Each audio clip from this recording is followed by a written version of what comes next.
chased validation, now I validate myself. Building inner strength, putting doubt up on the shelf. No more unnecessary drama, no more wasted time. Climbing higher constantly, making my own climb. Standing on higher ground, where excellence is found. My potential knows no bounds. Raising the bar, breaking ground. My network is my net worth. Choose your company wise. Surround yourself with eagles, not with sheep in disguise. Every interaction is a reflection of my brand. Quality over quantity, that's my personal command. Standing on higher ground, where excellence is found. My potential knows no bounds. Raising the bar, breaking ground. Whoa. I'm not just living, I'm manifesting my vision. Cutting through limitations with surgical precision. My expectations are my compass, my respect is my shield. To mediocrity and chaos, I will never yield.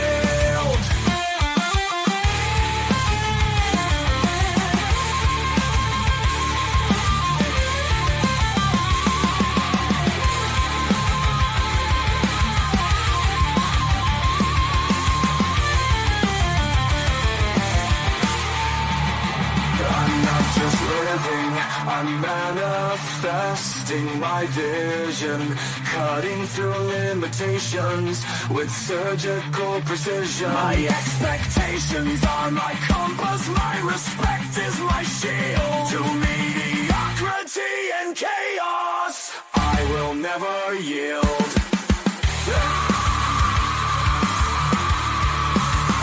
Standing on higher ground, where excellence is found. My potential knows no bounds. Raising the bar, breaking ground.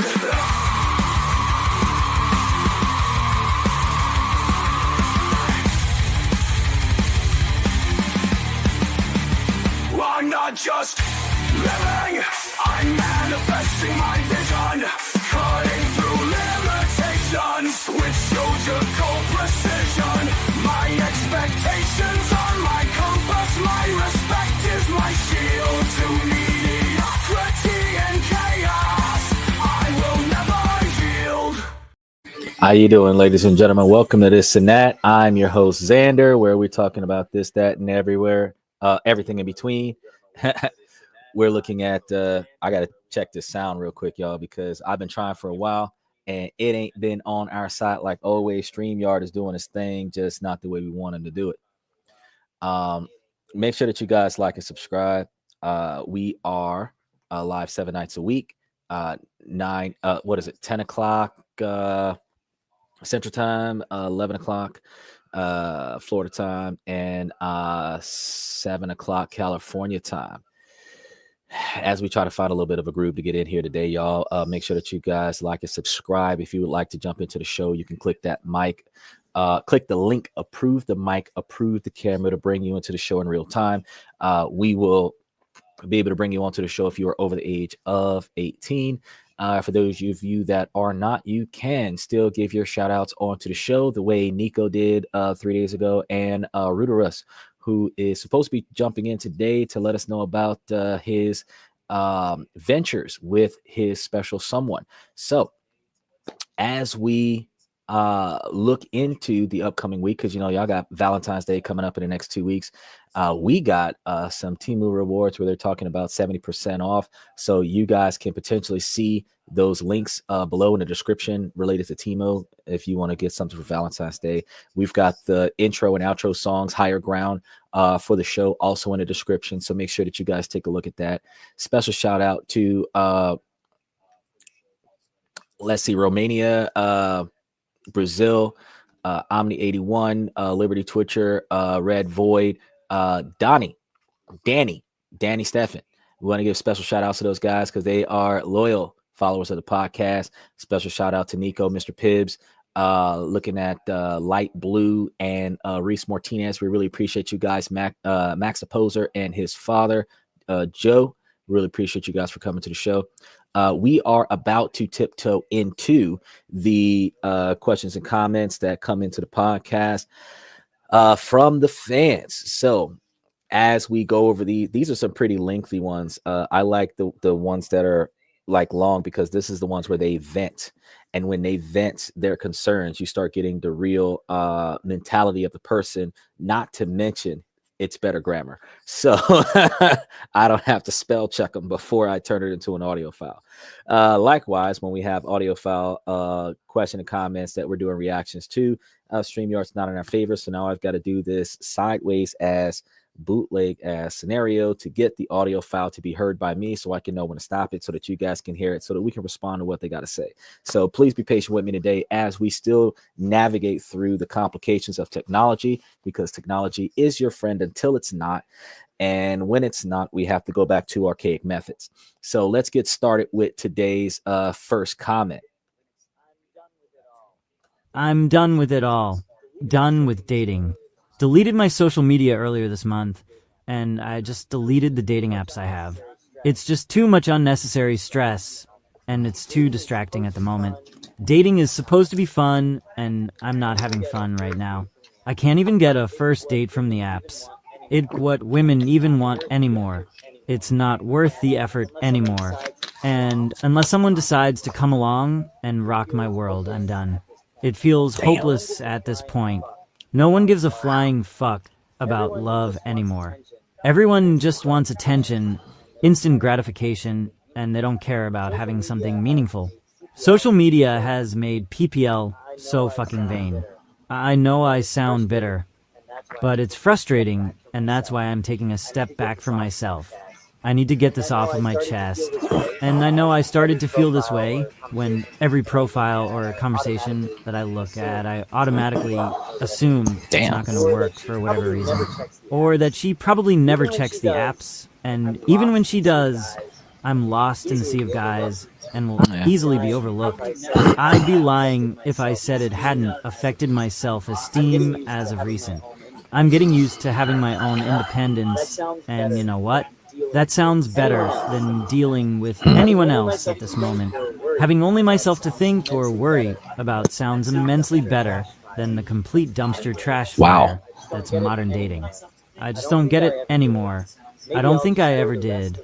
Maybe I'll just go the rest of the year single and continue to take myself on dates and fill my own cup or fulfillment like I've been doing. Well, yeah. Everybody gets burned out with dating. It is definitely a dumpster fire out there with social media. It is not our friend as much as we might think it is, that we can connect to each other around the world.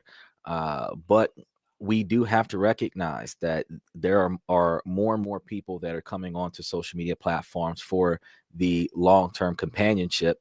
But dating on social media is now saturated with a larger quantity of individuals that are willing to have a good time versus the individuals that actually have no intention of doing anything. They're just up there looking at other people's photos and swiping right or left on the photos just for the sake of, where they have no intention of following through with a positive match. These types of individuals who technically don't have any malice intent towards the people that they're ghosting are essentially ghosting individuals that clearly are interested in them. We have to understand that with social media communication, if we don't like your bio, if we don't like what you say as an opening line, if we don't like your photo, or if we just don't have enough time, it doesn't matter if you're a man or a woman, if you just got other things to do. There's also scenarios where you were out there fishing for a companion, and then you might have found that companion and decided to stop all other engagements with everyone else until the one that you are really interested in, you can determine if it's going to work out or not. In all scenarios, you literally just cut off the people that you were communicating with without a response, without a bye for now, without a going on vacation. Not very many people turn off their profiles, put them on vacation or busy mode, where individuals understand that you're not coming to the app anymore. We have a lot of people who have the misunderstanding that apps run in the background, and just because you're on your phone doesn't mean that you're on the app. Even if the app shows that you are active, you're actively on your phone, but you're not actively checking your messages. You might be that type of individual that utilizes your social media space. What's going on, Rudolph? You're supposed to be giving me updates about your engagement with your special someone yesterday.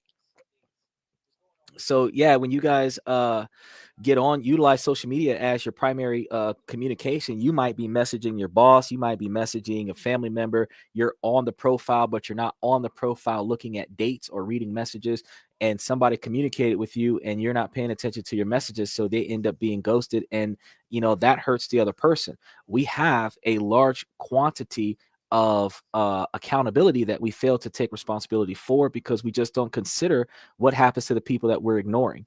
The 900 plus individuals that are in our message box that does not respond to us, that we don't respond to, actually. How does that affect them? Now, keep in mind, those individuals that reach out to us that we're not interested in, we don't have enough motivation to tell each individual person that we're not interested. And that's going to be a very big downer for the people who are waiting for that no, those people who are hanging on to hope. But if we're interested in somebody, we have no problem with rushing over and telling them yes. And that's a character trait that we need to work on and potentially change. But that's not something that we readily recognize going forward.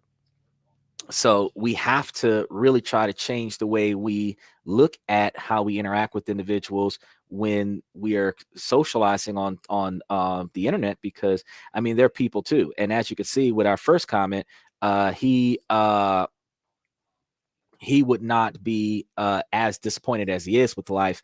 We're going to get to that in just a second, Riddlers. He would not be disappointed as he is in life if he was getting the responses that he needed, because both men and women need validation, just in different ways. Now, Ruder says that she said, let's be special friends. So what do you say? And when we were out, I said, yeah, why not? Now, what is special friends? Because I could tell you, it's a start. It's a start. Congratulations. Congratulations. So you went from her being just a friend to her being a special friend. That's on the way to being a girlfriend. That's awesome. So congratulations with that. First one in your life. So woo! Round of applause, everyone. So he took my advice from yesterday. He went out there and he locked him in on. Keep in mind, gentlemen, ladies and gentlemen, before you start thinking, oh, that's nothing. He is a young buck. So the fact that he got his special sweetheart with little to no effort after taking some of my advice and locking this in is a fantastic ordeal, because he doesn't have to go through the next 20 years of drama that we would have had once he makes it over the age of 18 and starts trying to do the exact same efforts between 18 and 30. So, congratulations to you. I know that your parents are proud, so that gives you the ability to maintain some stability in your life and start finding a little bit of balance. And it also gives you a long-term companion that you can confide in. So I think that that's a phenomenal thing. So, hey, I really appreciate it, man. Thank you so much. Yeah, I love being able to give you guys advice, communication advice, because I could tell you that you could go to college and take like 3 years of communication in order to learn how to talk to people, or you guys could just come here and talk to me, and I could tell you more effective ways to get your expressions across in a semi-positive manner in some situations, and really know when to cut and dry when they're negative situations, so that you guys can achieve more. But if you change your frame of thought, the fear that you have from trying will stop being there as much. Anxiety is still going to be there, because you have the fear of failure that is accompanied by the fear of success. And that's where shyness comes from. It's the fear of success, because if you succeed, your concern is, can I maintain that? Because you don't want to fail after you succeed. We're okay with failing without ever succeeding, but we're not willing to succeed and then fail immediately after that. I think that's more of an embarrassing notion. And that's where the shyness would come from, and the anxiety that prevents individuals from trying comes from. So Rudera says, thanks, this all happened because of you, buddy. Love you. And I really appreciate that. He says, I was too shy for something to happen as such. And hey, I'm glad that you were able to break out of your shell after listening to me yesterday, and you were able to get in there and make your relationship what you want it to be. Because life is what it is until we decide to start making changes in life. And if we don't like the life that we have, or the world that we're living in, the society and the country that we're living in, it is our responsibility, first person accountability, to make changes.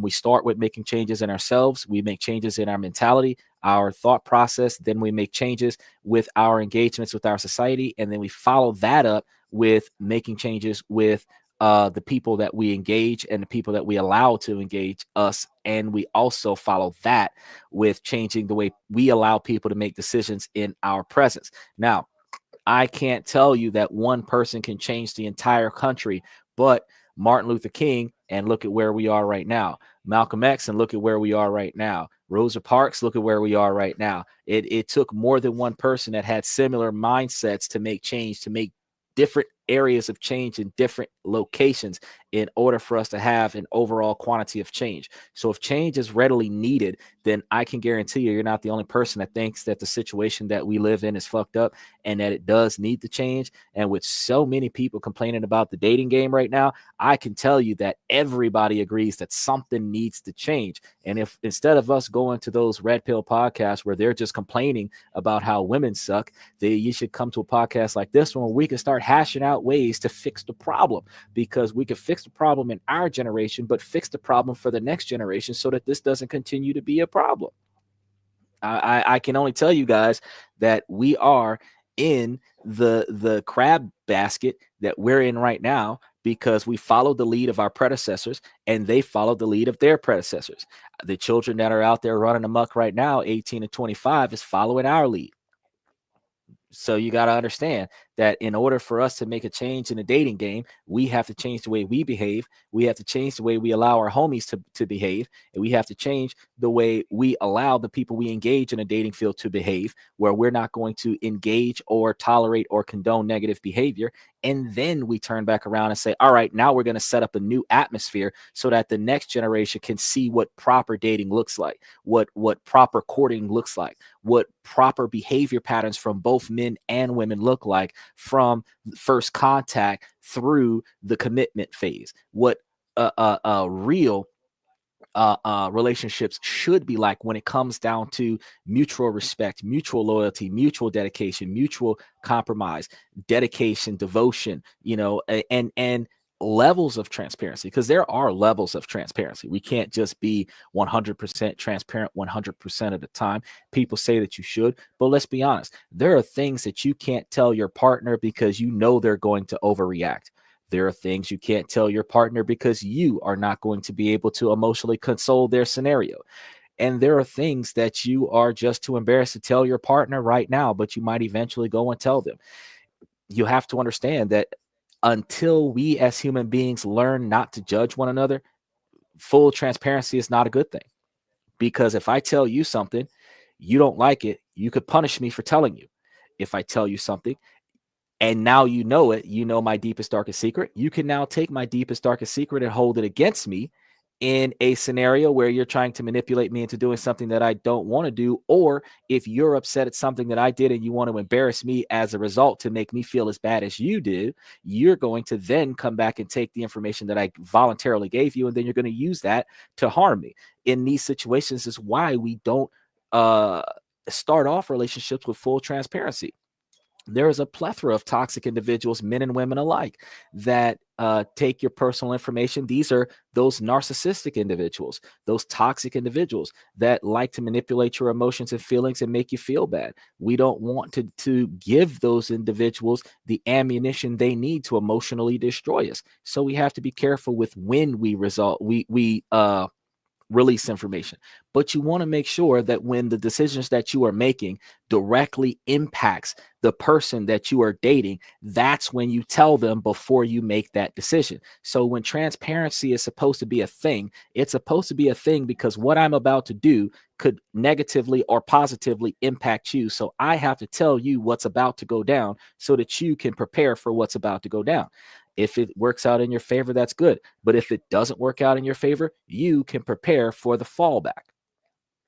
That is where transparency is supposed to stop. If the information that I have does not impact you at all, if the information that I have will not boil over on you ever in the near future or the foreseeable future, that is information that you don't need until you have earned the security clearance to have that information. People are talking about on these red pill and black pill podcasts about boundaries. No such thing as boundaries between you and the people that you hold dear. But there are non-negotiable expectations for behavior, because if they don't act right, your non-negotiable expectations for behavior will dictate that I'm not tolerating that behavior in my company. I am not tolerating that behavior in my squad. I am not tolerating that type of behavior with my trusted advisors, the people that are in my inner circle. I have levels of expectations that I expect people to perform and behave on. And likewise, I'm going to perform and behave the same. If those individuals don't feel comfortable with performing and behaving to the levels of your expectations, you have to do away with those individuals before you start getting too emotionally invested in a scenario where you will start sacrificing your non-negotiable expectations for behavior. Because the more you allow to happen that you would wish not happen, the more it'll happen. And the more it happens, the harder it's going to be for you to try to put a stop to it. Now you have to accept misery because they refuse to change. If you recognize before they get too invested in getting comfortable with doing stuff that you don't like, that you're not going to tolerate that, they have two choices. They're going to commit to you and accept the terms and conditions that you lay out, or not. And this is a both ways situation. This isn't just women must submit to men or men must submit to women, because women have their expectations. And the expectations that women have, men teach other men to strive for, to meet those expectations. And the more qualified a man is to meet the expectations of the average woman, the more women that man can attract.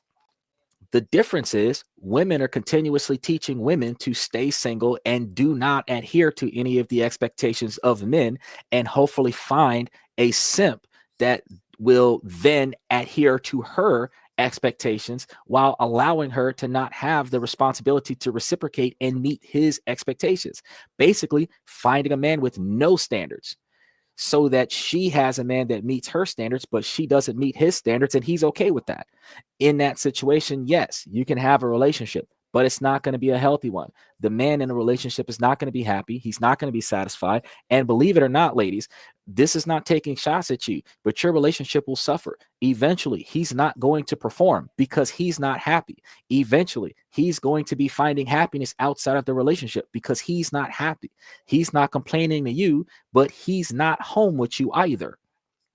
And that's going to be a situation you don't know what's wrong. You don't know why these things are happening. But because you are not meeting his non-negotiable expectations for behavior, and men are sometimes too loyal to the game where they're not going to break up with you and leave you.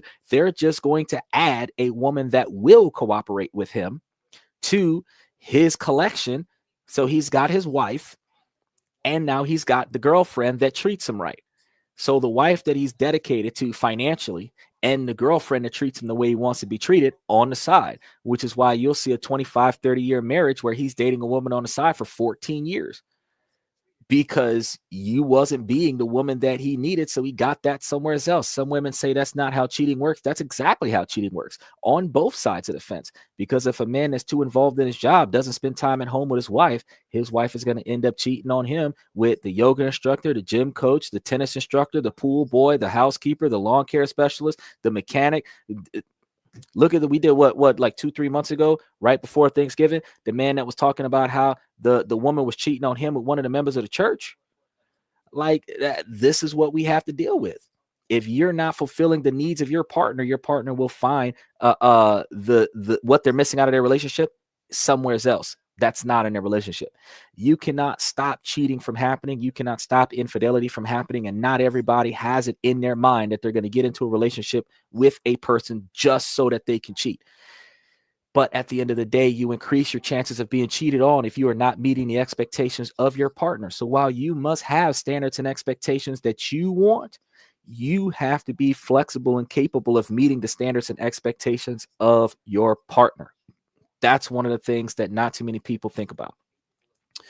Make sure that you guys like and subscribe as y'all jump in here. We're going to move on to the next comment. I want to say congratulations to Rooterus one more time for locking in a girlfriend. It is one of many ways that we help you guys become better, because if you're better in your relationships, you're better in your social lives, you'll be better in business. If you're better in business, you will be better for relationships and you will be better for social life. So you'll end up having a better life all the way around. So let's step into the next comment. I used to be good friends with this girl, a tiny hipster chick. She was half Vietnamese, half white, and was characteristically short. I can still hear her delicate voice in my head if I concentrate on the memories. She had this shy, cute way about her that I always liked as a shy, downcast guy. We cuddled in her bed once after I left a party and walked all the way to her house. It's a gentle memory I've revisited a few times over the past decade in quiet moments. Yesterday, I stepped off the train, laptop bag in tow, and a grumbly stomach. Tired eyes looking forward into the distance, at nothing in particular. Ashwagandha in my bloodstream, blunting my emotions. The usual. I walked past what looked like a street urchin wrapped in blankets. She was sitting down on the side of the road, which was quite busy, as it's in front of a grocery store. Something about her caught my eye. I immediately thought she looked like my dear old friend. I stop in my tracks and turn around and ask her if she's okay. She answers, "Oh, why?" I just say I'm sorry, but it's super cold out here. It's like 28 degrees. I happen to have $4 in my wallet, so I gave them to her, and she thanked me with jaded elation. I then ask her, "Can I just ask you something? Is your name?" Then stated the name. She looks into the distance and rambles something. I didn't even hear what she said, but I'm almost shocked by how raspy and deep her voice is. Such a weathered and mature voice coming out of her small frame. She had bad junkie rasp, surely acquired from smoking heroin and crack and whatever. I tell her my bad. "You just look like exactly like someone I used to know named." Then stated that name, and I start slowly turning to walk away. She rambles something else quietly, so I look at her, and she looks at me. She begins naming our old friends off, and she asks my name, which I tell her. She says, "You can't be him. Your skin's too light." I laugh at this and tell her I like to be inside, and I wear sunscreen these days. A few seconds of rapid calculations are made in her head. She then says, "Holy shit, you are him. You still wear black on black too," since we were basically right outside my apartment building. I told her she can come to my place and take a shower and I'll feed her. She hesitantly agrees. I notice that she basically has trench foot in both legs. Short but thick legs patterned with bruises and weird dimples. Thankfully, no one was really around to see me escorting this filthy person who looks like she steals food from street vendors to survive, up to my apartment. I let her take a shower and I make her some rice, and she chose a burrito to go with it. She can tell that I'm being really quiet. It hurt me so much seeing this sweet, empathetic girl I used to know transformed into, her voice. God, her voice and her laugh has been archived in my head for years. It feels like the person I knew is dead, and someone else took her body. I got glimpses of her old personality, like when we were listening to music, and she gave me a song recommendation that I really liked. This familiar song, recommended by this stranger. It made me think, maybe she's still that cool girl deep down. Not really. She says she needs to go buy some blues fentanyl. in a really crass, careless way. This was after saying many crass, careless things. I tell her she should probably leave, which she does without saying goodbye. Is it wrong to want to maintain an old memory of someone in lieu of who they currently are, just for your own comfort? Maybe so. Maybe not. I kind of hope I don't see her again, though. Not like that. People change. Oh, look at that. We've got Noah. What's going on, Noah? Good to see you, buddy. He jumped in while we were listening to this comment from this guy. I could tell you, when you are in that scenario where you reconnect with somebody that you once knew and they have spiraled down and you have caught them at seemingly rock bottom, I can tell you that is a pretty sucky spot to find them in. But I can also tell you that truth is, I mean, that's life. Now, no, it's not wrong for you to remember the good times. It's not wrong to remember people in a positive light, because we do that all the time in every society, just about. In when people pass over or die, however you want to look at it, we only remember the best parts about them, even if they were not positive at all. We only remember the best parts about them. And the fact is that because by remembering all of the good times, we can function moving forward in the present. So I could tell you guys that, if you are remembering those good moments from bad relationships, just to reminisce on the nostalgia of that relationship, by all means do that. But at the same time, do not utilize isolating and compartmentalizing the fond moments of the relationship as a crutch or catalyst to get back into what was otherwise an overall toxic relationship. I strongly disagree with that. You can rekindle something with someone where they're thinking about, oh, what about all those good times that we have?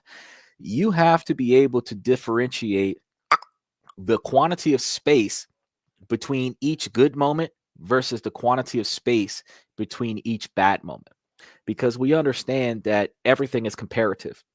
Good moments are only good moments when they're compared to non-good moments, or when they're compared to bad moments. Bad moments are only bad moments when your good moments are interrupted. If you have longer quantities of bad moments, something not bad turns out to be a freaking miracle for you. When you have a long quantity of good moments, something not great turns into being a negative observation.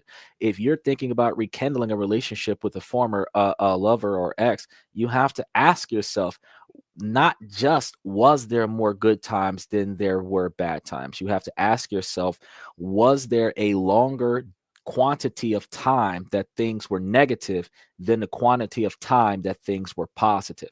And then also ask yourself, how much neutral time did you have between the ups and the downs? Because you want to factor that neutral time into non-negative time and be able to determine, one, has both of you changed? And if you both changed for the better, are you willing to give it another shot where you guys are not going to repeat past mistakes?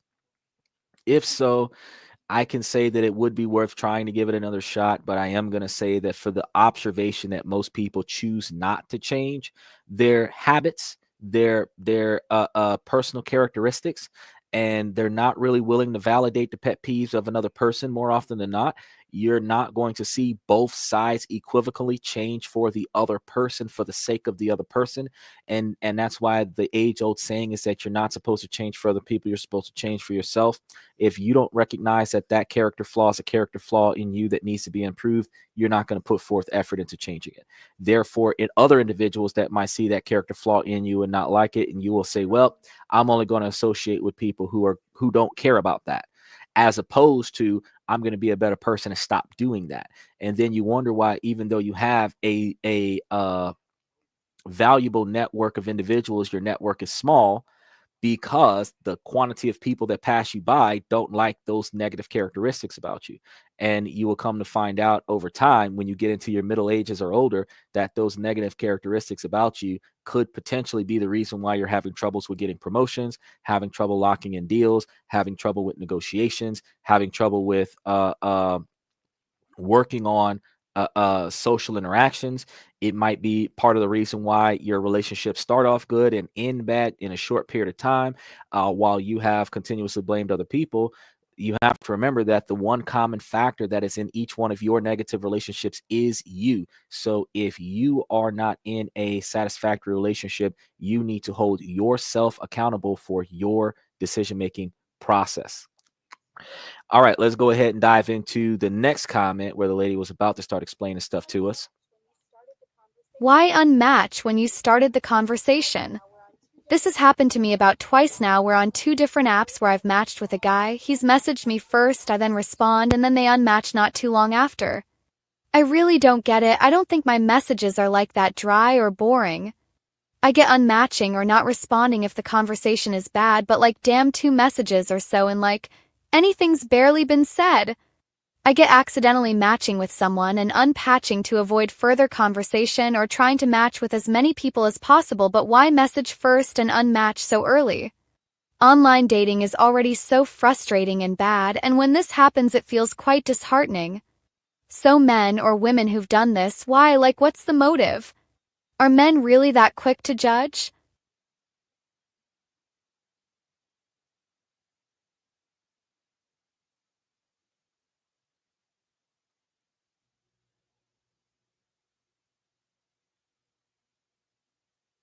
I'm sorry, I'm sitting over here talking and I had to mute the mic. No, it is not about that. Men are not quick to judge. The fact is that you are in a realm where individuals do not necessarily have to respond to communication. They may have matched with you by accident. They may have unmatched with you by accident. They have individuals that might end up in relationships with somebody and then they unmatch with you because they're pressured to do so by the girl that they're dating. And I'm going to be real with you. You have women that will force you to shut down your social media profiles so that she can feel emotionally secure with dating you. But if a man was to ask a woman to do the same thing, they would be offended by that. So you have to realize that from a man's perspective, when men unmatch you after matching with you, you have to understand why did they match with you in the first place. If they match with you because they liked your photo, but they looked at your bio and decided that that's not what they want, they immediately unmatch you. If they were attracted to you for some reason, and then based on the conversations that you have, he wasn't satisfied with what he matched with, some may unmatch you. Others don't even waste time with unmatching you because it takes effort to hit that button one more time. They just ignore your profile and ignore your comments because not everybody checks their messages. And the individuals that check their messages will scroll through all of the people that reach out to them and only respond to the specific individuals that they're interested in or the conversations that they're interested in. So you have to remember that it does your conversation doesn't have to be dry or boring for someone to unmatch you. You have to not be what they're interested in, or they could have found what they think they're looking for, and now they're required to disassociate and detach from everyone else so that they can focus on the person that they're interested in. This is also a social pressure that people have to experience because while women do not agree with taking themselves off of social media dating platforms, men are forced to do so to be in that um, relationship unless they give their girlfriend or their wife full access to their cell phones and social media platforms where she can vet every day, every week, if he's appropriately communicating with individuals and micromanage his social constructs. Because if she's not able to micromanage his ability to socialize with society, she will assume that he is cheating on her with another woman, either on his social media platforms or in person. You have some women that will sit there and go through a man's phone and read his text messages or search through his Google search history or go through his Google Maps history because his GPS location shows everywhere his phone used to be, and they will troll him just to make sure that he is wherever he says he is. I'm going to tell you guys again today, as men, we are deliberate. And if we do something that is not deliberate, we do the best that we can to rectify that. At no point in our life as men should we be defensive about the decisions that we make or the mistakes that we recognize that we've made that we are trying to rectify. At no point in time should we have to justify our actions or our decision-making process. We need to make sure that we put forth more effort into standing up for the decisions that we make, accepting the consequences of our actions, and doing so before we perform the action. Overall, if she does not like the decisions that the man made, she is more than willing to withdraw from the relationship. And if she does not like the collateral damage decision making that he does to fix the mistakes that he recognizes that he did, she can willfully remove herself from the relationship. At no point in time should she be demanding an answer for his decision making process. The same way a woman would expect a man to not question her poor judgment. Her poor judgment requires him to rectify it, but her poor judgment is not to be questioned, because her poor judgment is expected by women to not be questioned by default. If you do not answer to your man, you should not expect your man to answer to you. That is just uniform. But his responsibility to protect you while providing for you requires you to check in with him so that he has a way to protect and provide for you. Now, when women start developing the mentality that they do not want a protector, you're not looking for a companion anymore. You are more interested in a hookup or a roommate with benefits, or just a payday where individuals are going to be paying for your standard of living, and you might sleep with them every now and again, but you're not necessarily going to end up in a situation where you are going to actually respect this man and follow the lead of this man. So you didn't choose him to be your representative in life. You chose him to be your financial support. And we have to think about that as well, because if you're looking for a lifetime partner, then you have roles that you have to fill. He has roles that he has to fill. And respectfully, while women have gone through liberation from the requirements to stay exclusively in the household, they actually fought for more responsibility. Being able to go out into the workforce and get a job was not a transition from the responsibilities at the household. And while women are not going to agree with this, look, men have masculine responsibilities to leave the house and go make money. There are men that stay at home. There are men that take care of the kids at the house, but men are primarily expected, until they are allowed to be that stay-at-home husband or stay-at-home boyfriend, men are expected to leave the house and go make money. Now, if he's not at the house, who's taking care of the house? Usually she is. Now, she doesn't want to take care of the house because she wants to leave the house and go get a job too. That is fine. But if you're not taking care of the house and he's not taking care of the house, and he's not a man, if he's not out making money, he has two choices: either leave the house, go undone, or hire a housekeeper. Ladies are going to feel intimidated about a man hiring a housekeeper because he is going to be paying for this chick to come to the house and do things that his wife will not do. The wife is going to feel uncomfortable about this. Her insecurities is going to lead to the fact that he's probably cheating on her with the housekeeper. You have to understand that if he can afford a housekeeper and he can afford a babysitter, he can afford 3 girlfriends, because he's paying 3 women to do the job of one. You're going to feel intimidated about these other women in the house. You're not going to want these other women in the house if you think they're mildly attractive enough for him to have an affair with. And then we also have those women that complain about the man not spending enough money and time with her. One of the main reasons why men leave their first wife for their secretary, where their secretary becomes their second wife, is because a secretary is paid by the hour to do for the man what the wife doesn't want to do.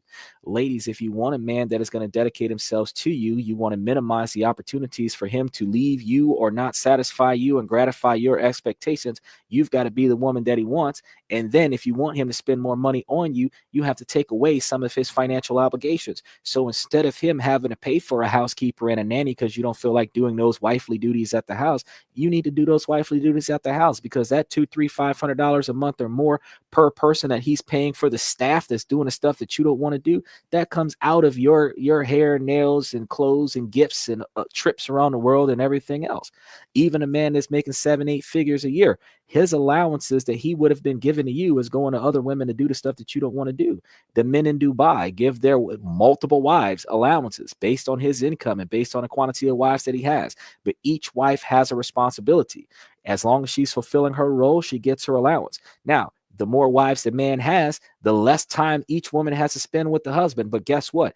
Even if you're only seeing the man once a month or 1 week out of the month out of 4 wives, the fact is you're still getting paid the whole 30 days. So while women don't want to have that in America, we have to understand that if you want him exclusively to yourself in a monogamous relationship, you must fulfill all of his expectations. So being able to either find a man with no expectations, which is hard to do because that's the bottom 1% of men with the lowest self-esteem, or meeting the expectations of a man that you value.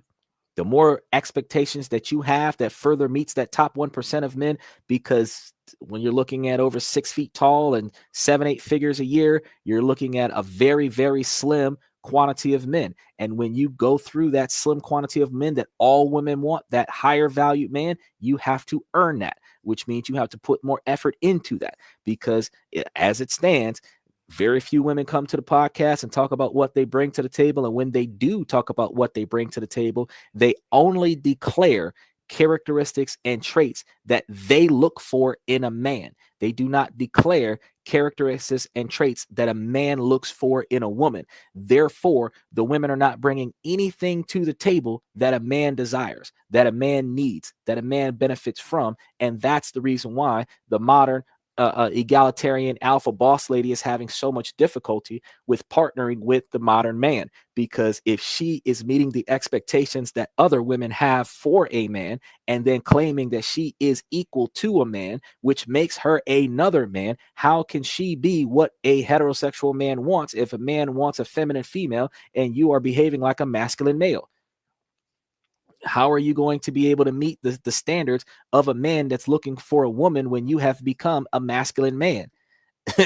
Women are fluid and multifaceted, and I understand that.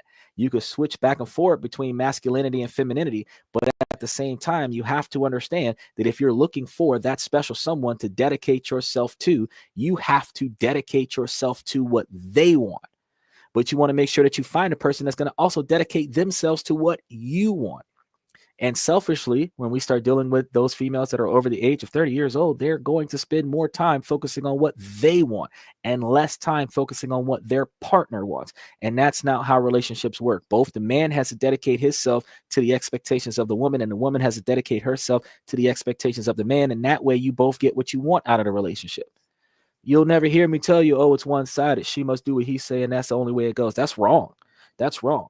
But at the same time, you cannot have expectations and then expect your partner not to have expectations too. You can't tell your partner accept you as you are, flaws and all, with no desire to make any changes in yourself. Call yourself a 10, say that you're perfect when you're not, because if you are flawed, then you are not perfect. And if you are perfect, there are no flaws that he needs to accept. So that's a double standard for you to have in itself. But if you are perfect for him, if you are a 10 out of 10 for him, then that means you meet all of his standards. You checked off all the boxes on his list. You are a 10 out of 10 for yourself. That don't mean you could be a 0 for somebody else. But if you're a 10 out of 10 for yourself, you are satisfied with who you are and you have no interest in changing. But anybody who believes that they have a flaw, that they have a room to grow, whether you could gain a little bit of weight, lose a little bit of weight, get you a little bit of exercise, quit some habits that you have, smoking, drinking, partying, stuff to that effect. You have some poor decision skills that you have poor attitude, whatever that is that you know subconsciously that you have, that you believe is a character flaw, that is one of the reasons why you're not a 10. You can say looks wise that you look like a porcelain Betty Boop doll. That's fine. But that does not make you a 10. There are 5s with better attitudes at you that can lock a man down faster than that because they're willing to cooperate with the man. So ladies, when we start talking about how this situation is tough, it is tough for both men and women alike, but it is only tough because we are one with poor decision-making skills, not standing on our non-negotiable expectations for behavior and accepting whatever will accept us instead of accepting those that match our expectations. 2, we're not willing to do the same thing where we are willing to match their expectations. And then 3, the selfishness, we're not working towards their goals. And that's one of the reasons why we're not satisfied with where we are in the relationships that we have. All right, let's go ahead and check into the other one because we got quite a few of these. Listen up, ladies. Stop wasting your energy, revolving your whole life around a man. I've been there, giving my all, only to end up hurt, disappointed, and realizing I should have just poured that love into myself. The hard truth? A man who wants to stay will stay, and one who doesn't will leave no matter how much you give. So why not invest in yourself instead? Build your confidence, chase your goals, and create a life so good that a man is just an addition, not the foundation. Love yourself first, because when you do, you won't tolerate half-assed effort from anyone. I'm just here to keep it real with you. Stay focused and keep slaying. No, that I gotta disagree with that. First of all, no man is going to be in a relationship and he's not going to put any effort into it. He's just not doing what you want him to do. First of all, when it comes down to being in a relationship, ladies, if you are not putting effort into this relationship to the magnitude of the man's desires and his wants and needs, then you're not putting your effort in correctly. You have people who do what they want to do and say, oh, I tried, but you're not doing what you were asked to do. And then you're not doing what you're told to do because you didn't do what you were asked to do. And then you understand that your partner is disappointed in you after you've done what you wanted to do. And that's the only effort you were willing to put into the situation. That makes you disappointed because you did do something. You just did not do what was asked of you or demanded from you. And that means that you failed. As I just finished going on a nice spiel, you guys have to put in the effort to meet the needs of your partner. And any man, because you got to understand, out of 100% of the breakups, only 30% of them are men walking away. Between 10% of men from educated women and 20% of men from uneducated women walk away because they're unhappy with how they're being treated. Women leave for every reason under the sun related to their lack of satisfaction to the relationship. Not because the man is abusive, not because the man's a cheater, everything else under the sun, including that. You have to understand, men only leave under two circumstances primarily. First circumstance is the way he's being treated. He's not going to tolerate that forever. Eventually, he's going to get fed up with that. And he's going to walk. That means that you screwed up as a woman. The other one is infidelity. If you're cheating on him, that's it. And sometimes they can make amends on that, but the only way that infidelity can be redeemed is if you at least treat the man right on top of that. But if you're mistreating a man and you're cheating on a man, that's a TKO right there. So no, you cannot say that, oh, he's either going to be there or he's not. That if he wants to stay, he'll stay, and if he doesn't want to stay, there's nothing you can do to make him stay. If he did not want you, he would not entertain your time. If he did not want you, you wouldn't be in a long-term relationship with him.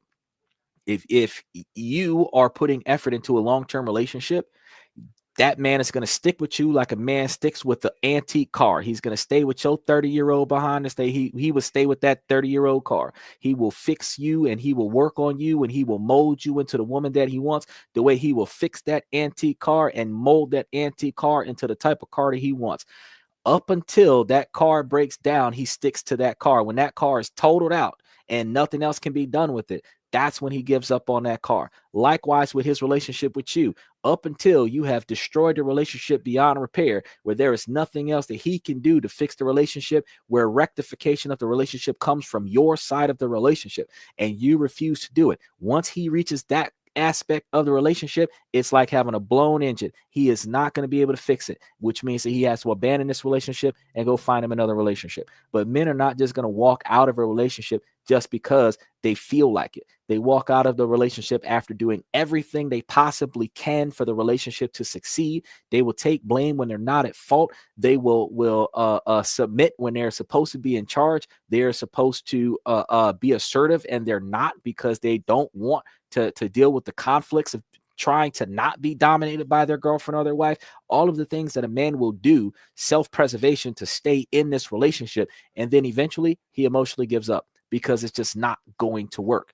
And it's not working not because he didn't try. It's not working because he's the only one trying. So ladies, don't ever take advice from a woman that's going to tell you that if he doesn't feel like staying, that it's all on him. He's not staying because you didn't do what you were supposed to do, and that's why he left.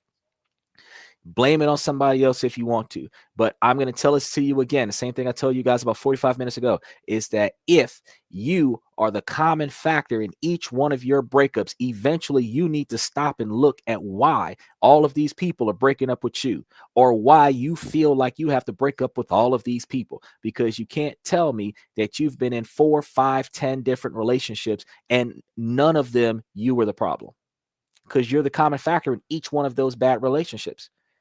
The first time somebody cheats on you, you could ride that off potentially. I wouldn't, but you could. The second, third, fifth time that somebody's cheating on you, you need to start thinking about what you're not bringing to the table. If people are leaving you, if they're ghosting you and they're not responding to your communications, the first time that happens, you might be able to ride that off. I wouldn't. But if you did, the second, fifth, 10th, 12th time that happens, you need to start reevaluating yourself and how you communicate with these people to find out why these people are cutting you off. Because you can't say that each one of these people have something wrong with them. There's nothing wrong with you. And that's the reason why everybody else is disassociating themselves with you. You cannot say that it's something wrong with everybody else that you date, which is why everybody else is cheating on you. You cannot say that there's something wrong with everybody else, which is why everybody else is breaking up their relationships with you. You can't tell me that it's something wrong with every job that you've been fired from, because every job is getting rid of you. You have to take first person accountability. And this goes for both men and women. If somebody is walking out of your life on a regular basis, you have to ask yourself, what the fuck did you do for them to leave you? People are going to say, no, cheaters are bastards and they do what they do because that's who they are. There are some people who cheat for the sake of cheating, but there are some just noblest to the core individuals that just emotionally had enough, and they just go and look for their happiness and validation outside of the relationship that they're in. And ladies, y'all don't understand this, but a man will keep you because you're the woman that he wants and go get the other woman or multiple women to do the things you don't want to do until you start doing it. Then guess what they'll do? They'll leave the other woman and stick with their wife because their wife is finally being the woman that they wanted this whole time. 14-year side relationship gone because the wife is starting to be the woman that the man married 15, 20 years ago. You have to understand, ladies, men are not like women. A man is not going to just arbitrarily walk out on a relationship just because it's Tuesday. But a woman will leave a man on Friday, break up on a Friday, and then come back on a Thursday and say, let's work it out. But over the weekend, she done cheated on him with somebody else, but it's not considered cheating because we were on a break. We were broken up at the time. Those on again, off again relationships, you got individuals, men and women alike, that will break up just so that you are not in a committed relationship at the time that you have the affair. But if you broke up with the person so that you could hook up with somebody else, you still cheated on that relationship because you caused unnecessary chaos in your relationship just so that your partner will be distracted by your absence. And then you could go and sleep with somebody else. They're not paying attention to the fact that you're with somebody else because y'all are on a break. Y'all broke up for 2 weeks. Y'all broke up for a month and then y'all got back together. No. When you take a legitimate break in a relationship, that does not mean that you can go sleep with somebody else. You take a legitimate break in the relationship, that means that y'all stop arguing over this shit right now. Y'all might stop talking to each other for a little bit of time and breathe. Think about this. Go talk to your counselor. Go talk to your pastor. Confide in somebody that's not going to judge you in front of your friends and family. Don't talk to your friends and family about it because they're not going to have nothing positive to say about your relationship. And they may take advantage of the catastrophic experiences in your relationship, and then you end up having your romantic partner cheating on you with a relative or a best friend. So don't go and talk to them about it, but talk to a counselor, talk to a pastor, talk to a priest, talk to a confessional. And then after you finish getting all the pressure off your chest, you want to go back and you want to talk to the person that you're in a relationship with and fix the situation from a third person perspective. Because if you take yourself out of the situation that went sideways, this is actually a psychology class right now, y'all. If you take yourself out of the situation that went wrong, take your emotions and your feelings out of the situation that went wrong and talk about what went wrong, not who did it, what went wrong, not whose fault it is, what went wrong and what can be done to fix it. Where it's not, you need to do this or you need to do that. We need to make sure that this gets done a certain way. We need to observe when this is about to happen, and we need to put forth the extra effort so that we do not experience this again. This is either an us thing or an I thing. And I am not supposed to have to control you on any scenario, which means that if we are not in this together, then we need to break up and we need to never talk to each other again for the remainder of our lives.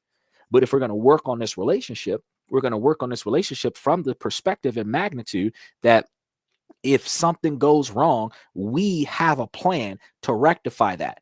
And if we have a plan to rectify that, if it were to happen again, because we're going to say, oh, it should never happen again. Bullshit. The only thing that shouldn't happen again is a second affair, unless you're doing the same thing that caused the affair the first time. But if we have something that goes wrong, like a bill that doesn't get paid on time, they raised the rent, and you didn't put enough money down on it. They're charging you late fees on it. You have a change of employment. You miss a few extra days from work. These are the things that kind of happen on a regular basis in relationships that are 10, 20, 30 years long. And these are the kind of things where, we need to put extra money aside. So when you take extra days off from work, we still got money to pay the bills.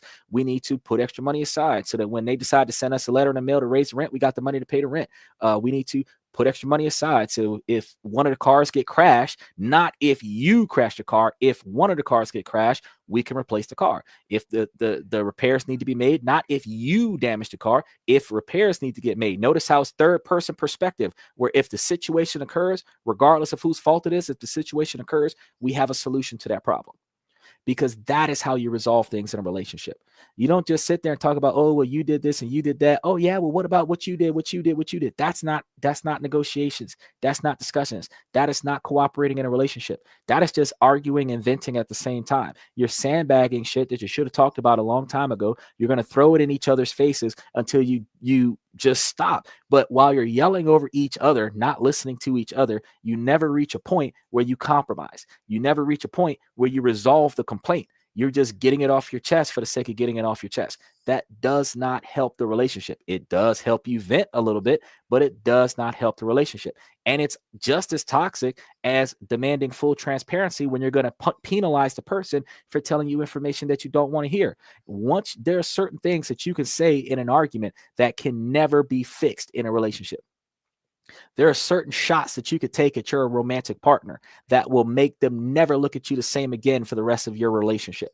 And it could be the type of crack in the foundation of your relationship that could lead to it all tumbling down over time. It will erode away their thought process of you as they continue to dwell on the things that you said. So you're supposed to make sure that you be careful of what you say and how you say it and who you say it to, because a lot of the times you might think ill and say it to somebody else, but if the person that you're talking about gets wind of it, they're going to think differently about you. You don't know why you're being treated differently, but that's because they heard what you said. There's a lot of times where you tell them something different. You can say, I'm sorry, they can let it go, but that don't mean that they forgot about it. They're going to look at you out the side of their eye now for the rest of y'all engagements with one another. It's not going to change things. That will interfere with your intimacy. That will interfere with your ability to be romantic with one another, because every time that they decide to get intimate with you, it's going to be marinating in the forefront of their mind the negative things that you said about them, which is a turnoff. So you're not supposed to be negative to your partner. You're not supposed to be conflictual with your partner. That's what the break is for, to go vent by yourself platonically and get this shit off your head so that you can come back and negotiate in a rational and logical perspective. That's what it's supposed to be for. That's not what we do, but that's what it's supposed to be for. All right, let's go ahead and tip to. Oh, and special things. Shout out to what is that? Chanano. I appreciate you for throwing that comment in there. I really appreciate that. We see you. We see you guys as you come through. Make sure that you guys like and subscribe as you come through. We're making it make sense up in here. Make sure that y'all hit that thumbs up button and keep hitting those hearts and stars and horseshoes and clovers and balloons, because I know that we are running through everybody's shorts reel today. So make sure that when you guys dive in, that you guys dive in and hit that like button. Let's see. I see you over there from Twitch. Red Void just came in. Danny, good to see you. Special shout out to Romania. All right, let's get into the next one. Would you date someone who told you to lose weight? I, as a 28-year-old female, have been talking to someone who's a 29-year-old man for 3 months. We had the exclusiveness talk, and he said I'm a bit bigger than what he likes. He also said if I reached a level of fitness that he would be 100% down for me. I knew I was overweight and I'm actively working on this, but what he said makes me feel like a project and I'm not sure on what to do.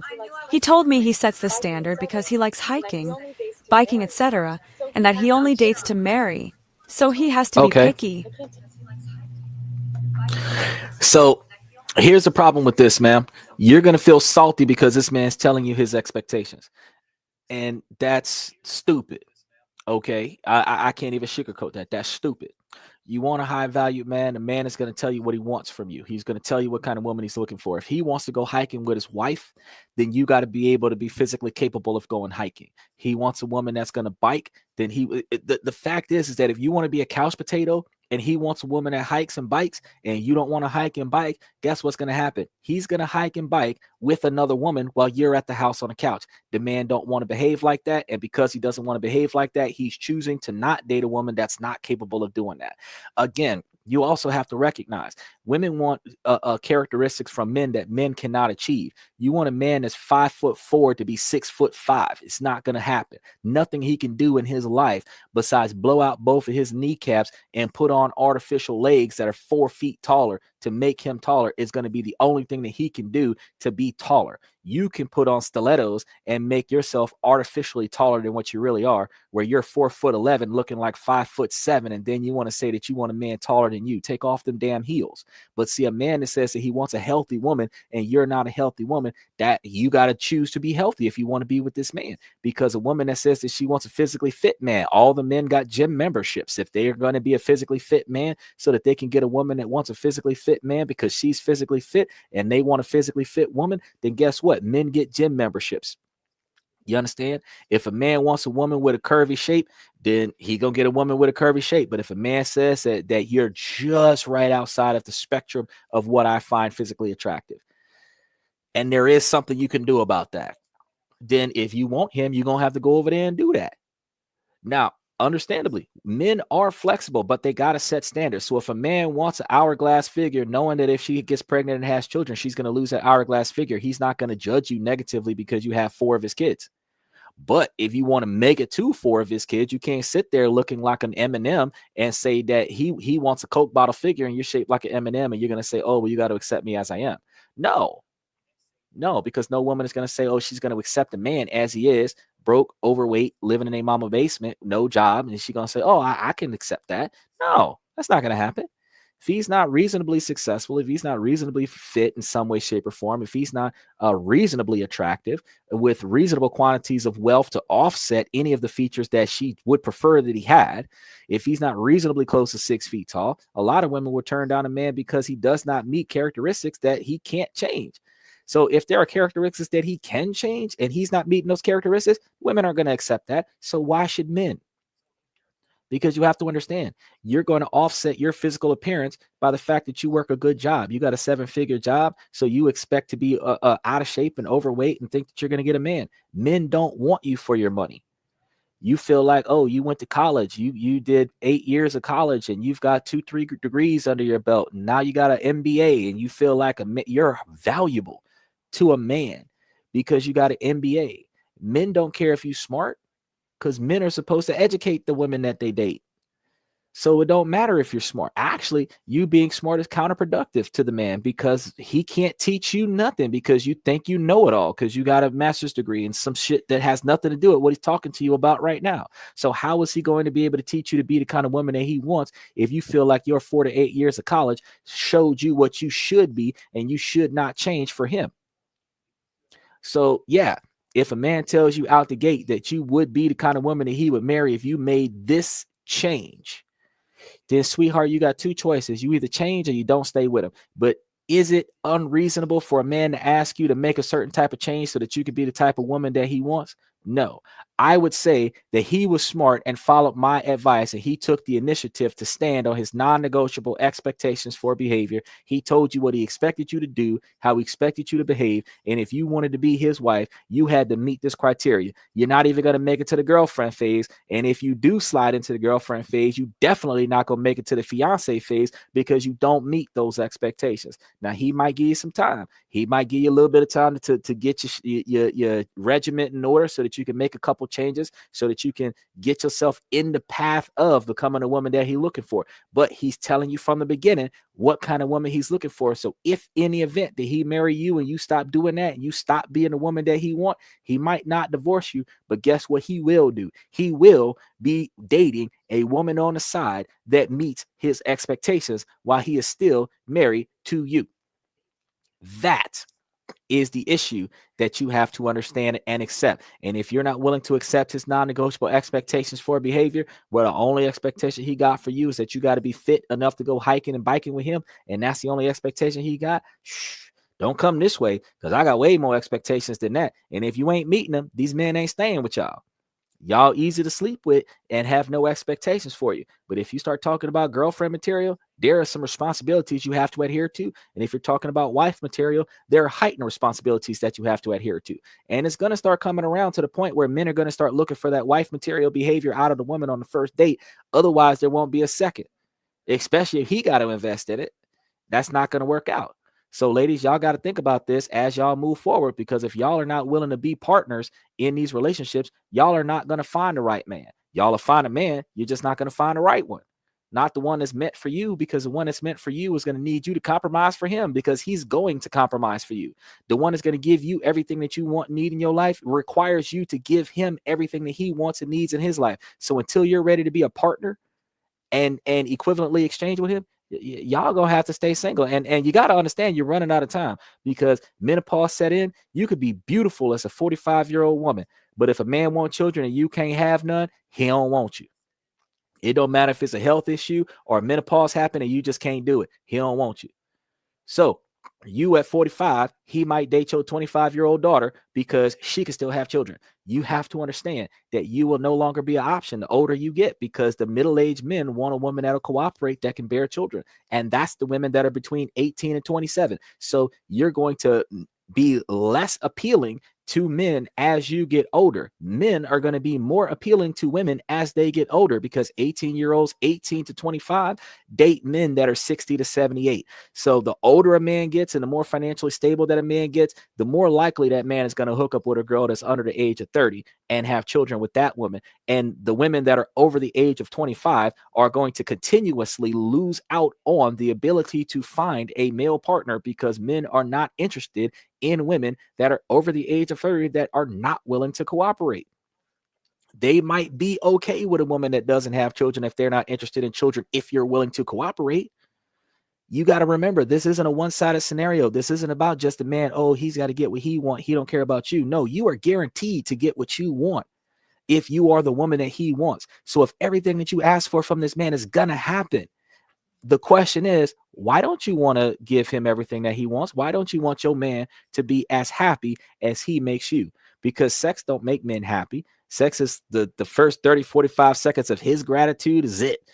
Give it 5 minutes after it's over, that the endorphins are gone. The dopamine and serotonin that got shipped around on that is gone. You cannot tell me that hours later that this man is still going to be thinking about the sex that y'all once had and think that that's going to sustain his entire relationship with you. That doesn't work that way.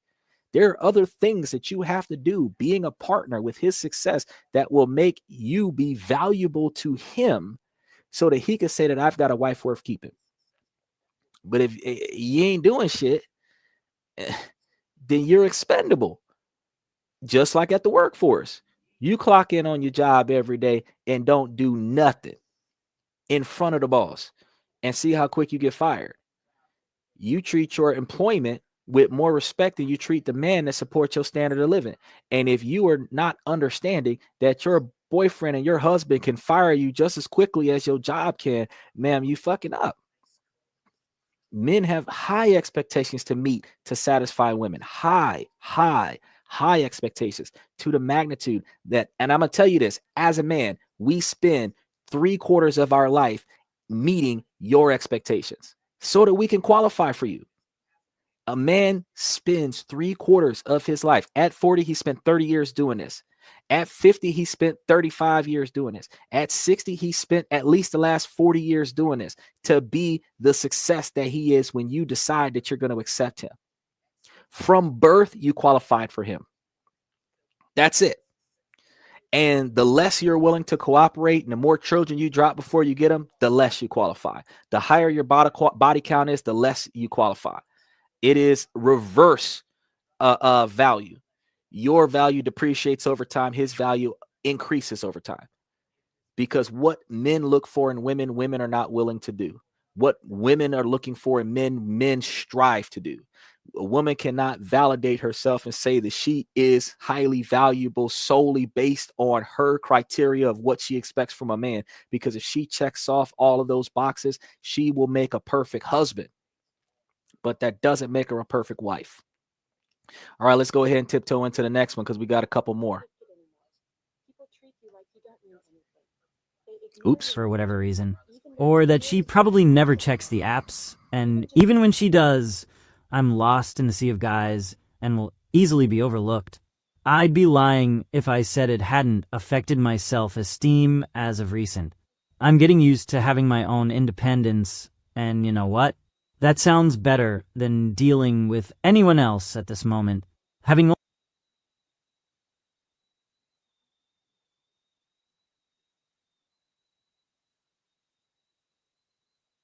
anything.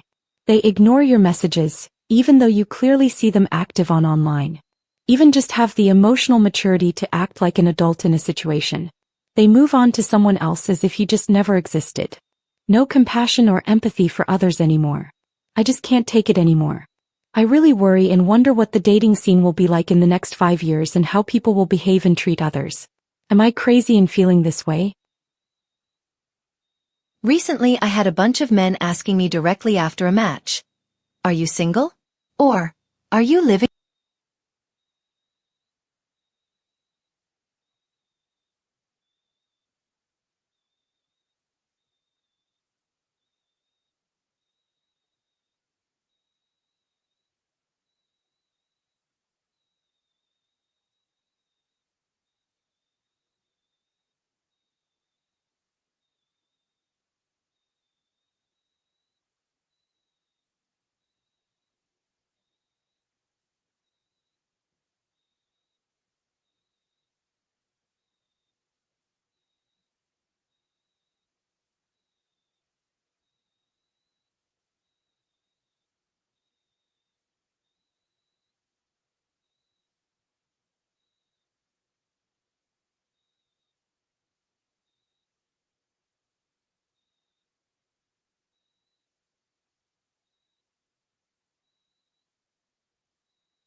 single? Or, are you living alone? I never had these questions before. Any idea why they started asking that? What are their intentions? In my opinion, if you're on a dating app, being single and thus living alone is a given, unless you state something like polyamory in your profile. Guy I've been dating for 6 months is ghosting me. We are both in our 30s and have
next is ghosting me. We are both in our 30s and have been dating for 6 months. I made it clear to him throughout that I am looking for a marriage and somebody who is serious about a long-term relationship. He just met my dad 2 weeks ago and I was supposed to meet his dad. Saturday night we had a conversation for an hour and a half while he was out of town visiting his father. He said that he would possibly be back Sunday. I asked, do you want to hang out if you are back, and he said yes. That Sunday I texted him at 11 a.m. and did not hear from him. This was not an unusual occurrence, so I texted him again at 3:40 p.m. because it was starting to interfere with my day. He texted me back saying that he was still at his father's house about 4 hours away. I sent him a text saying I get that. You're stressed out at work and overworked, however, you have to tell me when we have tentative plans that you are not going to be in town so that I'm not waiting hours to find out where you are. I have not heard from him at all since 4 p.m. Sunday. He completely ghosted that text. Tonight I am going to be near his house and I'm just wondering if I should try to call him or text him or should I just let this relationship go. It's very odd to me that we had an hour and a half conversation that went great and he met my dad, which also went great, but then just completely forgot about me. I'm kind of at a loss. What should I do? 8 days went by of my boyfriend of 6 months ghosting me. Finally on day 8, I sent a text saying I'm hurt that he just met my dad and would ghost me, but I thought the world of him during the relationship and all the best. Well, that text didn't get a response either. Then I started to get really worried. So the next day I called 2 of his guy friends who I've hung with multiple times because again, I was dating this guy for 6 months. Both guy friends were like, sometimes when he has a mountain of work he can get like this, but I'll tell him to send a proof of life text. 11 minutes after those calls my boyfriend finally responds. He tells me between getting a bad performance review at work, having so much work he didn't sleep for weeks, his father's house burning down, and an autoimmune disease flare-up, he spiraled into a depression and acted really out of character. He said he didn't like my text he initially ghosted when I was telling him to please be more communicative about when he would get back in town. He took it as criticism and said he knew he shouldn't be angry, but he was in a mood where someone saying good morning to you could infuriate you, and he said that wasn't fair to me and apologized that he didn't respond to it, threw himself into his work, and before he knew it a week had gone by. I feel bad that he's in a depression, but I'm also just kind of flabbergasted that you could forget about your girlfriend for a week. Maybe I don't understand enough about depression and loss, but I don't know if this is worth continuing at this point. I don't want to be cruel, but maybe he just doesn't have the emotional capacity to be in a relationship? After I cut Emily off, You a horrible person. I thought that was it. I made You're a horrible person. So check this out. You got to understand something real quick.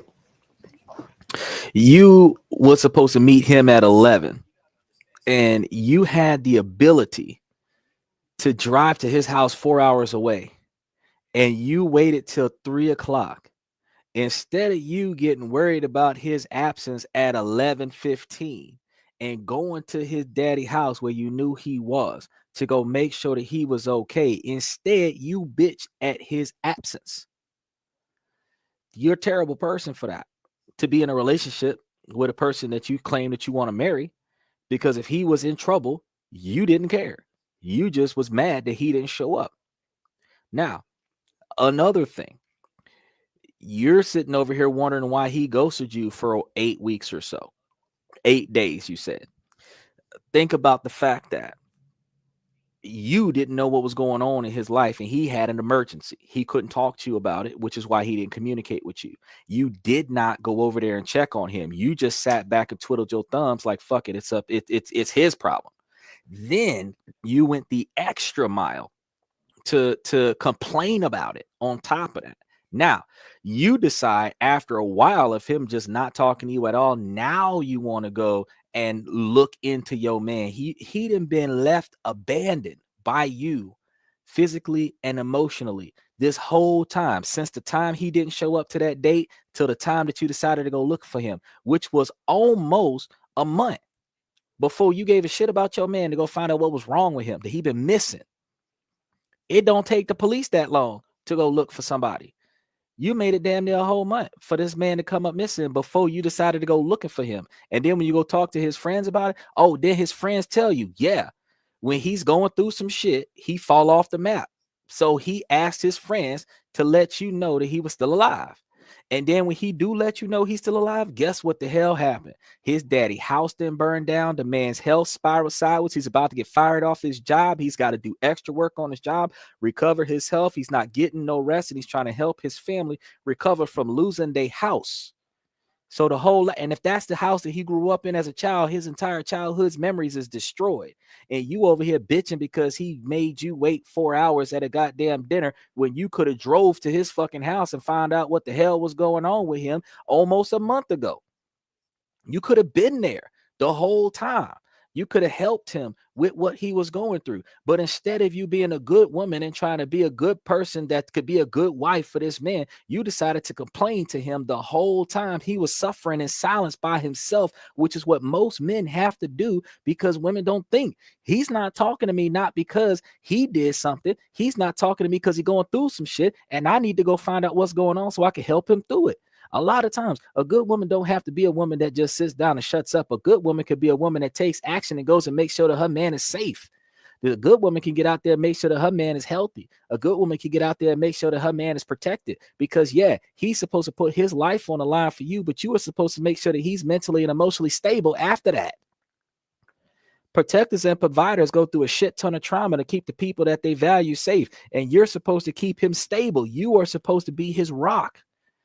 He is supposed to be your shelter, but you are supposed to be his rock. So where the fuck was you when he was in trouble? Bitching about the fact that he ain't show up. And this whole time he's dealing with this by himself. But you supposed to be talking about something you date to marry. Now, what would have happened if the house that you were supposed to move into burned to the ground? Now he don't have a future to provide to you. What would have happened if he would have got fired off of his job? Now he doesn't have an income to provide for you. What would have happened if his health would have tanked and now he has to be taken care of? You haven't reached that point in a relationship where you're willing to be emotionally supportive, much less be able to take care of this man for the rest of his life because he can't do it no more. And for better or for worse, that's a for worse part. You have to understand that.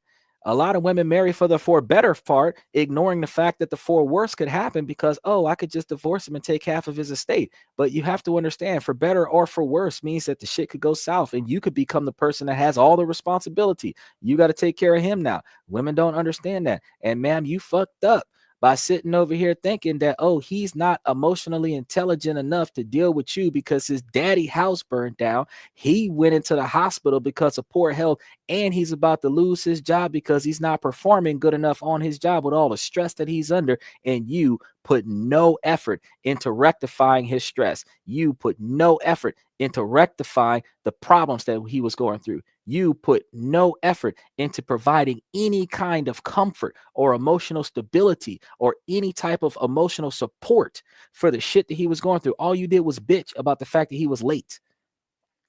What the hell? You don't deserve to be in a relationship with him. He deserves a better woman than you. That's what really needs to go down. He needs to have a woman that is going to be there when times is tough, not complain about things because times are tough. You need to be the kind of woman that learns how to be there for her man, because only good women will take that bullet. Only good women will put themselves out there to make sure that their investment is secured. If you're not going to secure his investment, ma'am, you ain't shit. And that means that you don't deserve to be with him. And this is a lost cause. He needs to focus on himself. He needs to rebuild. He needs to help his family rebuild. And then he needs to find a better woman that's going to dedicate herself to his success. Because if he was dedicating himself to your success and your family's success, then you should be in the mindset of reciprocation. Because if your mama house would have burned down, you would have wanted to call him, tell him about it. You would have wanted him to cancel the dinner date and rush over there to your mama house and help you out with all your problems. So why the hell did you not even try to go over to his daddy house and make sure he was okay? 4 hours away. That's where he said he was. You ain't go over there and go check on him. Now, if you thought he was cheating, you'd have went and kicked in his daddy door like SWAT to go make sure he ain't shacking up with no other woman at his daddy house. But he going through some shit, and you're not going to go over there and go check on him. Y'all priorities be off the chain. I just want y'all to understand that. That's one of the reasons why y'all have a hard time with these relationships is lasting 1 year, 5 months, and 6 days, because y'all making poor choices throughout the relationship. That's the reason why the relationship is failing. Then you're gonna blame it on the other person because you fucked up. You sat at the dinner date for 4 hours when it's a 4-hour driving distance. When he got 5 or 10 minutes late, you texted him and called him and he didn't call you back, and y'all are in a relationship, and his last known whereabouts was his daddy's house. He could have died. You should have been over there instead of sitting at the damn restaurant waiting on him. You should have went over there. It's a 4-hour drive and you waited 4 hours and you ain't even go over there go make sure he was still alive. What kind of woman are you? Talking about something, you're gonna marry the man. What kind of woman are you? You're not gonna even go make sure he's still alive. He's been gone for almost a month before you decide to go check on his whereabouts. He could have been died, buried, cremated, everything like that. And then you come over and come and collect the urn after the fact. Then you go, oh well, why didn't I know? Because your ass didn't try to go find out. That's why. So no, you don't deserve nobody. You need to be by your damn self with 6 cats that you probably are gonna ignore anyway. Just want to put my 2 cents in on that. All right, let's go ahead and jump into a couple more of these. Made it clear that I Make didn't sure want y'all like anything and to do with subscribe. her, but apparently, she's been telling people her own version of what happened, and now some of our mutual friends are turning against me. At first, she kept texting me, apologizing and saying she never meant to hurt me. I ignored it. Then she switched tactics and started making it seem like I'm the one overreacting. She's been telling people that I'm trying to ruin her happiness, that I'm mad for no reason because it's not like I was still with him, and that I should just accept that they have a connection. Now, some of our friends are acting weird around me. A few have even said they think I'm being too harsh and that she didn't cheat on me, so why does it matter? One even told me I don't own my ex. They even had the audacity to show me Emily's Instagram story of them both. I never said I owned either of them, but it's like they're both shoving it in my face now the cat's out of the bag and they have no shame. Never in my wildest dreams or nightmares did I see my best friend, who saw firsthand how much he hurt me, would turn around and start dating him. And now publicly. I still have a few friends on my side, but it's frustrating that I'm now being seen as bitter or dramatic for cutting her off. It's not about wanting him back. It's about trust. And at this point, I don't even recognize Emily anymore. I don't regret my decision, but now I'm losing even more people than just her, and it's not even my fault. It makes me feel like I'm going crazy, like I was the one who did something wrong. I come from a culture where hugging You and did touching do something family is wrong. rather unusual, Asian. You have to And I understand that you fucked up. Your first problem is, hold on a second. normally date women of Let me back that up a little bit. You fucked up. So your first problem is this. You was dating with this dude. You broke up with the dude, and after you broke up with the dude got with your friend. Bro code ain't gonna allow that. You're not dating your homeboy's ex. But at the same time, we also have to understand that girl code and bro code are almost the same, except y'all don't really have no morals when it comes down to loyalty and unity amongst one another. When y'all want to smash somebody, y'all stuff go out the window. You want your sisterhood to back you up on the fact that she happy. Y'all gotta understand, y'all double standards all the way through.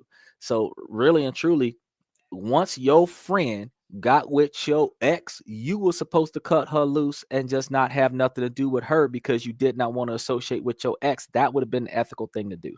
It don't matter if she happy or not. Who gives a fuck? You know he's a dirtbag because of how badly he treated you. She's dating a dirtbag. You don't want dirtbags around you, so you're not going to associate with her while she's associating with him. No problems there. You do not have to speak ill about her and her relationship with him. You just do not have to support it.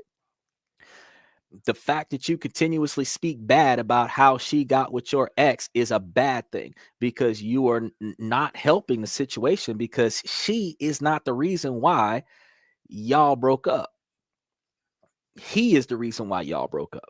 So since he's the reason why y'all broke up, you have to understand that you have to accept the fact that you don't want to be around him. She's going to bring her boyfriend with her. You don't want to meet your ex. So as long as she's dating him, you're not talking to her. Y'all might still be blood sisters when she break up with him, but while she dating him, you ain't talking to her. Lose my number. You ain't got to treat her bad. You just don't want to affiliate with her. So yeah, you are the problem if you're going to continue to bitch and complain about the ex and the relationship that manifested from that breakup, when you have to understand that she could have been the one that orchestrated the breakup. But if he's willing to date your friend now, he would have been willing to cheat on you with your friend later if y'all would have stayed together. If she's willing to date your ex-boyfriend now, she would have been willing to sleep with your ex-boyfriend if y'all would have stayed together. So why do you still have her in your friend group is the question. And why do you care what she's doing with him if you disassociated with her because she's with your ex? And if she caused the breakup because she slept with your ex, you really shouldn't be messing with her after that. So who cares if they started dating after the fact? Your ex and what your ex do is none of your damn business. And your best friend, when your best friend hook up with your ex, also none of your damn business because she ain't your friend while she with him.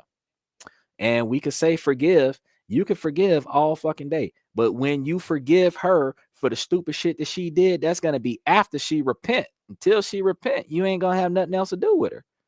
So just dragging it out, that is the part that you messed up on. And you're not supposed to drag it out. You're supposed to let it go.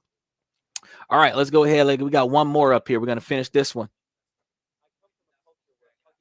Similar culture, so having big hugs, especially on a first date, is incredibly unusual, and if it happens, it's a sign of definite interest. I have dated a few European/white women in the past and noticed that they gave me really full hugs before and after our first dates. By full hugs, I mean like both arms wrapped around me and squeezing a bit.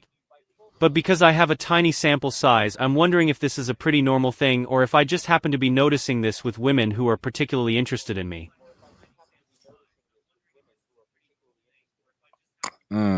Well, I'm going to be honest with you. Western women give big hugs, and they give big hugs indiscriminately. Western women do not have to like you in order to give you a big hug. They just have to not be repulsed by you to give you a big hug. So whether or not a woman hugs you or not doesn't determine that they're interested in you, and it doesn't determine that they have romantic interest in you, and it does not mean that they want to move forward with you. They can give you a big hug and not go on a second date with you or talk to you ever again in life. That could be the closure that they need to move on from you. So at the end of the day, you can't take a big hug as a sign of further advancement. Now, once you start getting used to other cultures, because I did not know that Asians weren't all that expecting of physical contact, but I am aware that there isn't much public displays of affection. So I am also understanding that a lot of Eastern cultures are obsessed with the Western men because the Western men are overly affectionate in comparison to the norms that they're used to. And that is something that they're missing out of their culture. Now, the overly affectionate Western men occur because the men are not getting affection in their Western culture from the women, which is why the men are going to be overly affectionate somewhere else. So, ladies, if you're in the Western culture right now and you understand that men are missing out on the affection, start being more affectionate in an appropriate fashion, and you find a lot more positive reactions from men. Likewise, ladies, if you're in men, if you are in a non-affectionate culture, maybe if you start being a little bit more affectionate, you might start being more effective in your culture. Now, you want to come and get you some Western women, they come with a large plethora of baggage that you're going to have to unravel. Nothing no different than the other women across the world, but you have to understand that in Western culture, where women are alpha boss ladies, you're going to have a power dynamic that you have to overcome. So when you look at that hug, that's nothing. What you want to see is what she's willing to do after that hug. And we're not talking about sex. We're talking about effort. Like, is she going to put forth effort in planning another date with you, even if it's at your expense? Is she going to put forth more effort into communicating with you via phone calls, text, WhatsApp, video calls? Is she going to put more effort into rearranging her schedule so that she can be free when you are free? That is how you know that a Western woman is interested in you. If she is going to change her life to fit you in it, that is when you know that a woman is interested in you in a Western culture. When she is too busy for you, that is when you know that she does not have the kind of interest that you need. But a hug is meaningless in Western culture. And if you go to Hispanic cultures, they don't just do hugs, they do hugs and kisses on the cheeks. So you have to understand that hugs and kisses in certain cultures mean nothing to them. Form of casual greeting. And as a result, you're going to end up in a position where you'll take it the wrong way and think, oh, she really likes you because she gave you a hug, and you don't mean squat. You have women that give pity hugs in Western culture, where they will give you a hug because they know they hurt your feelings or they're about to hurt your feelings. And they will give you a pity hug to console the fact that they're deliberately destroying your emotional standard. And they're going to justify it with themselves because they're giving you a pity hug. So don't take a hug as a sign of advancement. It's not the case. It's the furthest thing from the truth. But make sure that you remember that when you do find that woman that is going to give you the undivided attention that you deserve, that you make sure that she never forgets and never doubts the value you have in her. As that value increases, your efforts in expressing your appreciation to her value shall moderately and appropriately increase. Because if she forgets or does not understand or is not aware that you value and appreciate her, her efforts will stop right before she disappears. So make sure that you recognize the things that she does, no matter how little and no matter how insignificant, and make sure that you do something, even if it's small, to recognize the efforts that she's putting into you so that she can feel the validation and confirmation that her efforts are meaningful to you. As a result, she'll be happy. You'll be happy too. You'll continue to get behavior in line with your expectations if you reward positive behavior with positive recognition. Negative behavior, you do not condone, and you do not entertain negative behavior with negative behavior. Negative behavior will not be acknowledged and it will not be accepted. And any recognition towards negative behavior would be the ideology and understanding that by pointing out that this is not what I approve of, you have been put on notice that your probationary period has begun, and if this behavior continues, you will be terminated. That is standing on your non-negotiable expectations for behavior. Now, that is all the questions and comments that we have for today. I'm surprised we ran through 2 hours. This is good takings. We really appreciate you guys. One quick shout out. Ruderus had locked in a special someone, so we want to give a special shout out to him again. Congratulations one more time. Noah Schaefer came by and dropped in a hello. A special shout out to him again. Danny Red Void here from Twitch. Special shout out to him. Chinano. Special shout out to him as well. Reese Martinez, Mr. Pibbs, Max the Poser, and Joe. Special shout out to you guys one more time as we walk out of the show. As I always say, ladies, as long as the situation doesn't make sense, I'm going to keep asking y'all to make it make sense. So ladies, please make it make sense. And fellas, as more women are coming to the podcast, y'all are right now right around 70% of the podcast. So stay strong. I really appreciate you guys. Make sure that you keep on liking, subscribing, and sharing this channel with the people that you know that'll like it, people that you know that'll hate it and have something to say about it. And spread the knowledge, because knowledge is power. And it is one of those commodities that should not be sold. So as long as I'm giving it away for free, make sure that you keep coming for it and make sure that you keep convincing people that you know to come for it. I want to thank you guys for coming to This and That. I'm your host, Xander, where we talk about this, that, and everything in between. And I'm going to see you guys tomorrow, 10 o'clock Central Standard Time.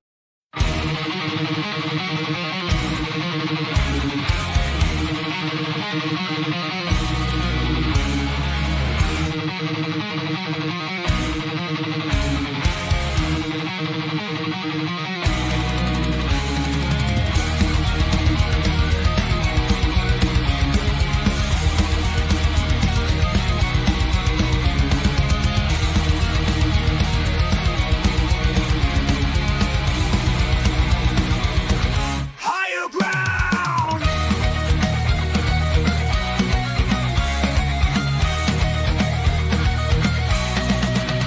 Used to chase validation, now I validate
that's my personal command.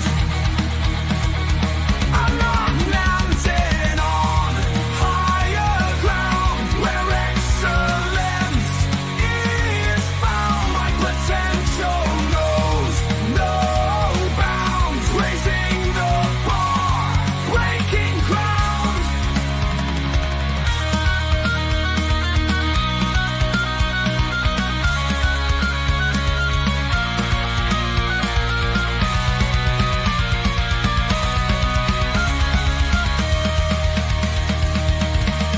I'm not just living, I'm manifesting my vision, cutting through limitations with surgical precision.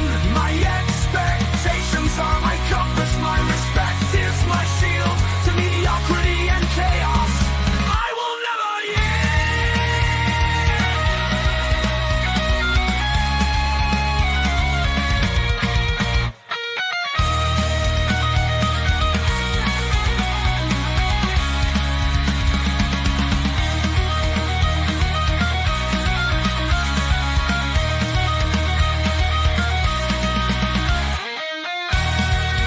I'm not just living, I'm manifesting my vision, cutting through limitations with surgical precision.